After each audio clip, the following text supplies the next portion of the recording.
Bayangkan sebuah peti mati kuno bertuliskan siapapun yang membuka ini akan mati. Selama 1400 tahun, tak seorang pun berani menyentuhnya. Hingga suatu hari di tahun 1957, para pekerja konstruksi di pusat kota Xi'an tanpa sengaja menemukannya. Apa yang tersembunyi di dalamnya membuat para arkeolog Tiongkok tak bisa berkata-kata. Xi'an, dulu disebut Chang'an, pernah menjadi ibu kota beberapa dinasti besar Tiongkok. Di balik gedung-gedung pencakar langit modern, tersimpan dunia bawah tanah penuh misteri. Saat pekerja menggali fondasi pada 1957, alat berat mereka menabrak susunan batu yang terlihat tidak wajar. Setelah penggalian hati-hati, terungkap bahwa itu adalah makam kerajaan dari dinasti Youo Utara, abad ke-6 Masehi. Makam ini milik Li Jingsun, cucu permaisuri Yang Li Hua, yang meninggal dunia pada usia 9 tahun. Meski masih kecil, pemakamannya jauh lebih mewah daripada Kaisar Wen dari Sui yang berkuasa saat itu. Sarkofagus batu Li Jingsun bukan peti mati biasa. Bentuknya menyerupai istana kecil lengkap dengan atap kubah berukir indah. Para ahli menyebutnya sebagai salah satu karya seni pemakaman terbaik yang pernah ditemukan di Tiongkok. Di dalamnya terdapat ribuan perhiasan, kalung mutiara dan batu permata yang kini dipamerkan di Museum Nasional Tiongkok, serta botol kaca oval dengan teknik tiup yang sangat maju untuk zamannya. Yang paling mengerikan adalah tulisan di tutup sarkofagus. Siapapun yang membuka ini akan mati. Selama lebih dari 1400 tahun, tak ada perampok makam yang berani mengusiknya. Ada yang bilang itu hanya trik psikologis. Ada pula yang percaya itu doa tulus dari sang nenek, permaisuri Yang Li Hua, agar cucunya tetap terlindungi bahkan setelah kematian. Bagaimana jika Raja Kera yang kita kenal dari novel perjalanan ke barat bukan sekadar tokoh fiksi, melainkan terinspirasi dari manusia nyata? Pada 1980, sebuah penemuan di puncak Gunung Ba'an, Provinsi Fujian, membuat dunia arkeologi Tiongkok gempar. Saat menggali secara tidak sengaja, pekerja menemukan dua makam kuno berusia sekitar 700 tahun dari masa dinasti Yuan. Yang langsung mencuri perhatian adalah dua batu nisan besar bertuliskan, Makam Orang Bijak Agung Setara Surga. Gelar itu persis sama dengan julukan Sun Wukong dalam novel klasik abad ke-16 karya Wu Cheng'en.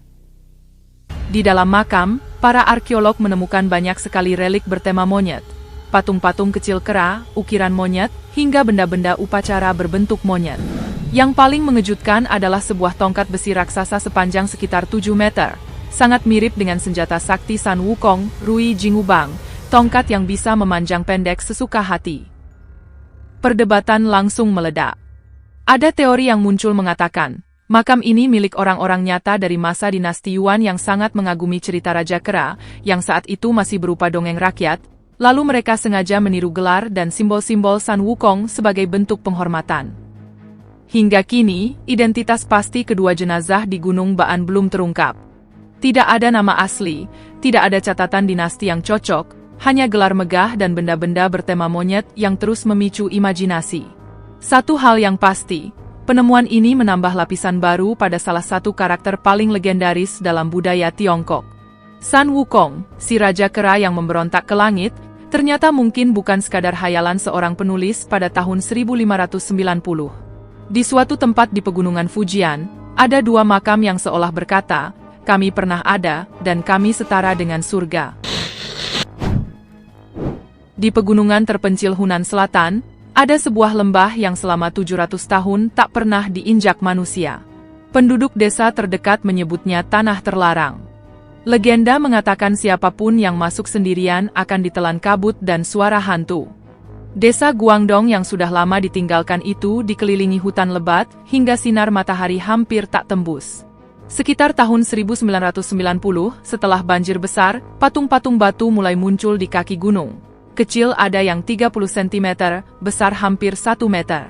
Akhirnya sekelompok pemuda nekat mendaki. Mereka baru masuk beberapa ratus meter, tiba-tiba angin kencang berhembus, kabut tebal turun, dan suara-suara aneh memenuhi kepala dan mereka lari ketakutan.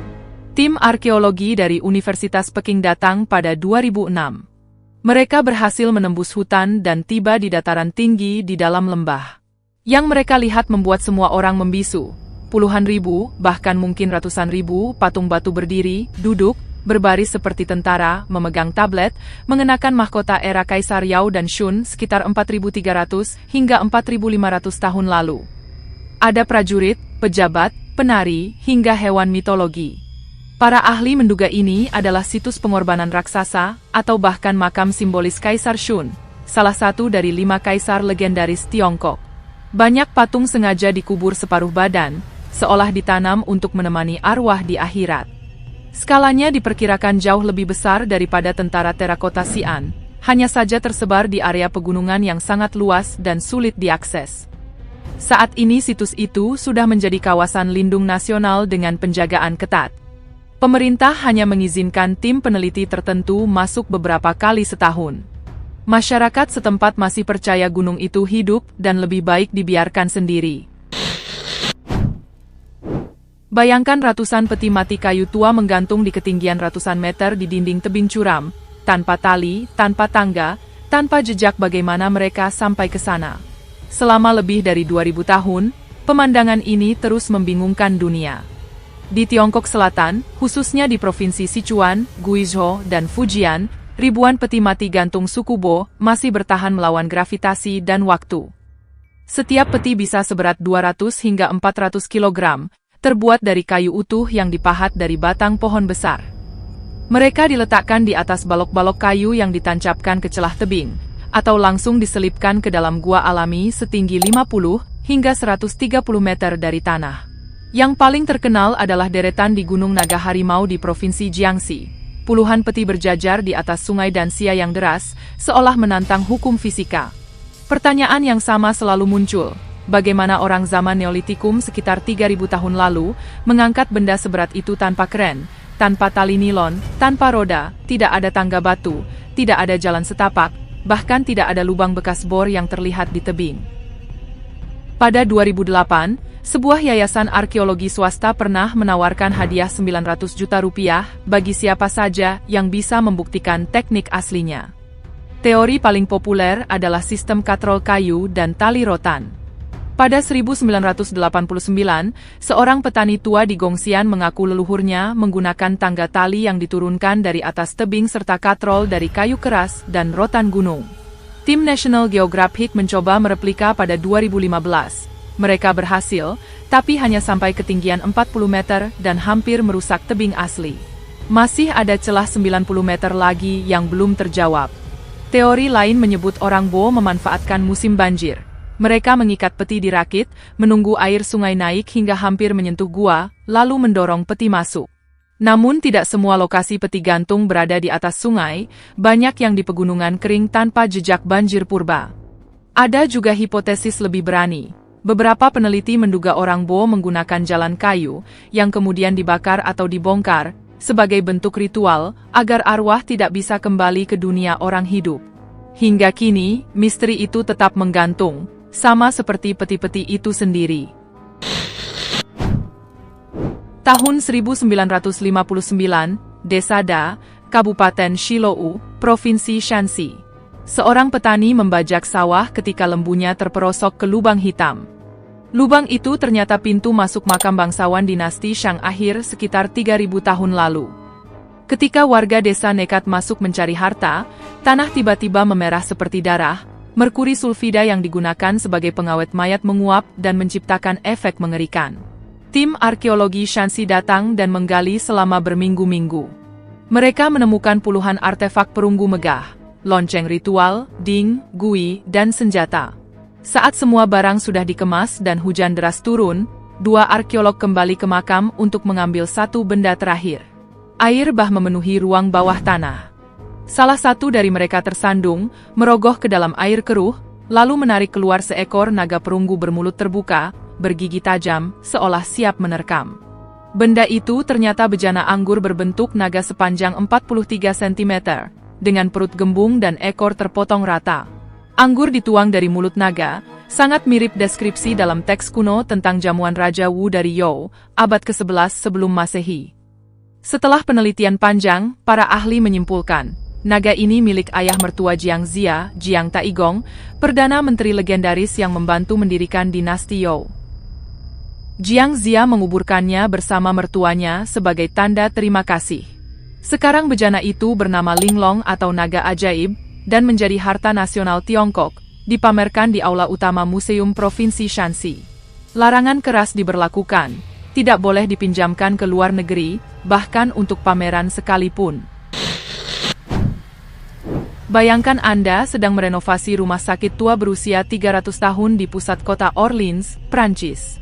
Tiba-tiba lantai ruang bawah tanah jebol, dan di bawahnya terhampar nekropolis Romawi yang terlupakan selama 1800 tahun. Itulah yang terjadi pada akhir 2024. Namun yang membuat semua orang terpaku adalah 21 lempengan timah tipis berukuran telapak tangan, penuh lubang paku berkarat, ditemukan di dalam 21 makam terpisah. Ini adalah tablet De Visiones, kutukan Romawi kuno. Orang-orang Galia Romawi mengukir nama musuh, doa balas dendam, atau permohonan cinta di atas timah, lalu melipatnya, menusuknya dengan paku, dan menguburkannya agar dewa-dewa dunia bawah menjalankan kehendak mereka. Yang luar biasa, semua tulisan menggunakan bahasa Gaulis kuno, bahasa Kelt yang sudah punah sejak abad ke-5 Masehi. Hanya segelintir teks Gaulis yang pernah ditemukan di seluruh dunia, dan sekarang 21 teks baru muncul sekaligus. Dengan teknik pencitraan RTI, para ahli berhasil membaca kalimat-kalimat yang sudah memudar. Sulias Avot, Donia Anuana Nesei, artinya Sulias, semoga kau jatuh sakit, semoga nama gadis itu tak pernah kau dapat. Ada kutukan pencuri kuda, kutukan penari saingan, bahkan kutukan kepada seorang hakim yang memenangkan lawan di pengadilan. Semua ditulis dengan amarah yang masih terasa hingga kini. Penemuan ini membuktikan bahwa meski ditaklukkan Romawi, orang-orang Galia tetap mempertahankan bahasa dan ritual rahasia mereka di bawah hidung penjajah. Itulah deretan penemuan arkeologi yang mengejutkan. Jika Anda menyukai video ini, jangan lupa klik tombol suka dan pastikan untuk berlangganan channel kami, agar tidak ketinggalan cerita yang kami bagikan. Terima kasih telah menonton, dan sampai jumpa di kisah-kisah luar biasa berikutnya.